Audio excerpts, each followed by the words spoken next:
Lise Blanchet, nous sommes aux Assises du journalisme à Metz. Vous êtes vice-présidente de la SCAM.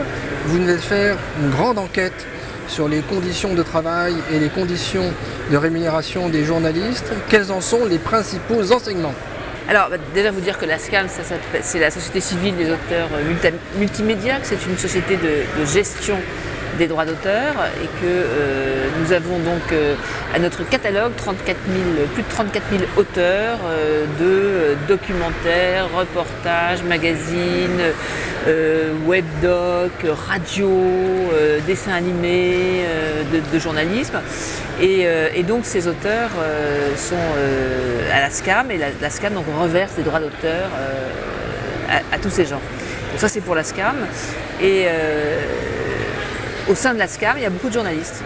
Et ça fait déjà un petit bout de temps qu'à la commission des journalistes que je préside, nous avons des échos de la profession et de la détérioration des conditions de travail des journalistes.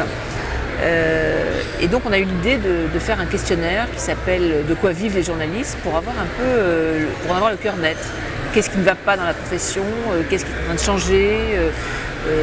Est-ce que cette paupérisation que nous rapportaient tous nos confrères est réelle et à quoi elle correspond, que veut dire aujourd'hui être journaliste et dans quelles conditions on exerce son travail. Et donc c'est pour ça qu'on a élaboré tout un questionnaire assez précis concernant les journalistes. Alors on l'a envoyé à peu près à 20 000 journalistes avec des fichiers un petit peu différents, des journalistes de télé, de radio, travaillant dans des entreprises de presse que nous connaissons et qui sont à la SCAM. Et on a eu 3400 réponses. Alors 3400 réponses, ça peut paraître peu, mais en fait quand on regarde un peu la moyenne des retours de mailing, en fait on nous dit mais non, c'est très très bien, c'est vraiment... Donc ça nous a donné une idée quand même assez précise des changements et de l'évolution de notre métier et des conditions d'exercice du métier. Un de vos chapitres parle d'une certaine dégradation du travail. Qu'en est-il exactement ? Alors, on a un sentiment très fort de dégradation du métier pour plusieurs raisons. D'abord, le métier, ça ne vous aura pas échappé, est en pleine mutation. Il y a quelque chose qui s'appelle la toile, Internet, qui a radicalement modifié la façon de travailler. Et deuxièmement, il y a la crise économique. Donc en gros, aujourd'hui, pour faire un reportage télé, avant on partait avec 3 personnes, aujourd'hui on part tout seul. Pour faire un reportage en tant que pigiste sur le terrain, on part faire son reportage, mais on vous demande aussi de faire la photo, on vous demande de faire le résumé sur le web, et tout ça pour le même prix. Donc en fait, de plus en plus, les pigistes notamment sont défavorisés par ces profondes mutations. À cela s'ajoutent des employeurs qui ne respectent pas forcément le droit du travail, c'est-à-dire que normalement un pigiste c'est quelqu'un qui est salarié, il va faire une pige, il est salarié. Évidemment, s'il est salarié, il y a des charges sociales à payer.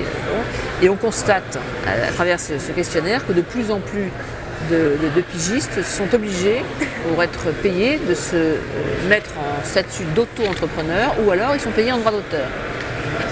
Alors qu'est-ce que ça veut dire ça ? Ça veut dire que quand vous êtes auto-entrepreneur ou quand vous êtes payé en droit d'auteur, vous ne pouvez plus continuer à avoir la carte de presse. Parce que la carte de presse, c'est des journalistes, des journalistes qui sont rémunérés en tant que pigistes pour leur travail journalistique.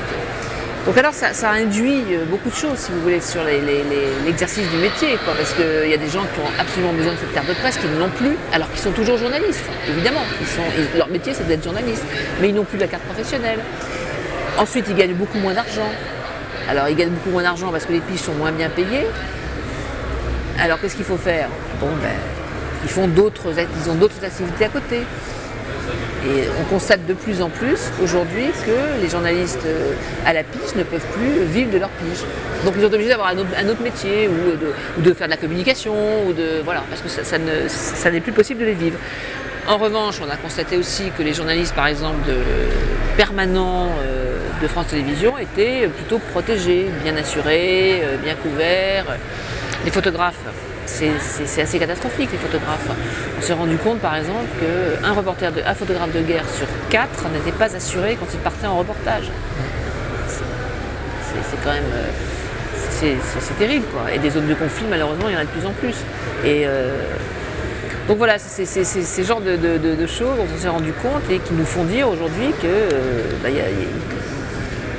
ce sont des alertes que nous souhaitons lancer avec la SCAM et tous nos auteurs journalistes pour dire attention, les conditions d'exercice du métier se détériorent à vitesse grand V, pour toutes les raisons que je vous ai nommées, et il faut essayer de faire quelque chose, quoi, de redonner peut-être un vrai statut à ce métier, parce que qu'est-ce que ça veut dire être journaliste aujourd'hui? Où va-t-on trouver cette enquête de la SCAM? Alors l'enquête se trouve donc sur le site de la SCAM.